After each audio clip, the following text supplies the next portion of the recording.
मित्रांनो, जय शिवराय आणि मोबाईल शेट आज उत्तर महाराष्ट्राचं सर्वात मोठं मैदान आणि युवा इंद्रकेसरी मैदानात बकासूर अगदी चांगल्या गतीने पळाला. गटात चांगल्या रीतीने गाडी पळाली, मात्र काही कारणास्तव मोबाईल शेटला अर्जंट सुसगावला निघावं लागतंय.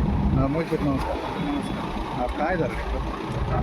खोली 1987 सालापासून बकासूरचा म्हणजे त्याच्या आधीपासून आपला सुसगावमध्ये वट आहे रानामध्ये. आपण लाईव्हमध्ये रोजच्या व्हिडिओमध्ये बऱ्याच वेळा बघितलेला आहे आणि भरपूर वेळा आपल्या आजी आजोबा मामाचे आई वडील असल्यापासून गाई म्हशी पहिलं तेव्हापासून तिथं आपला गोठा आहे. आणि आत्ता थोडं काही कारणास्तव काही बिल्डर आहे मुंबईचे, ते जबरदस्ती नाही का तिथं गोठ्यावरती ताबा मारायला येत आहे नाही का, आणि नुसतं नोटीस पाठवतात गोठा पाडणारे म्हणजे आता एक 4-5 महिने आले नोटीस होते. म्हणजे मूळ प्रशासनाचे हे नाही का, कारवाई नाही का? नाही, बिल्डरची हे तर तो नोटीस पाठवत होता. आणि आज त्यांनी अति केलं की काही बाया म्हणजे माणसं घेऊन नाही का गोठ्यावरती आलेले आणि हाणामार करतात नाही का गोठा पाडणार आणि गोठा पाडण्यासाठी. कोण संबंधित स्थानिकचे की बाहेरचे बिल्डर? बिल्डर मुंबईचे. आता बऱ्याच वर्षापासून आपण तिथं गोठा बघतोय. तो डोंगराच्या कडेला आहे आणि बरेच लोक त्या ठिकाणी येऊन गेलेले.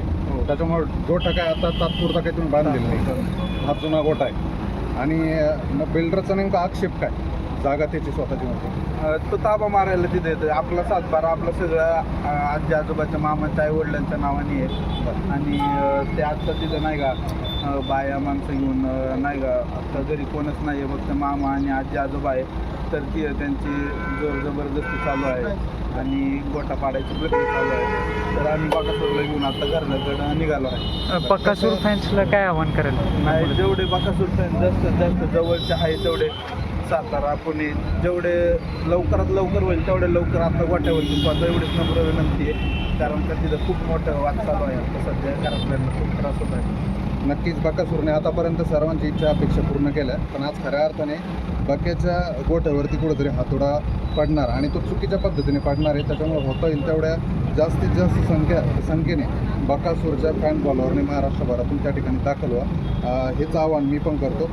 बकासूर जरी आपल्याला प्रत्येक ठिकाणी गुलाल देतोय, खुश करतोय, पण आज बकासूरसाठी आपल्याला कुठेतरी काम करावं लागणार. एवढीच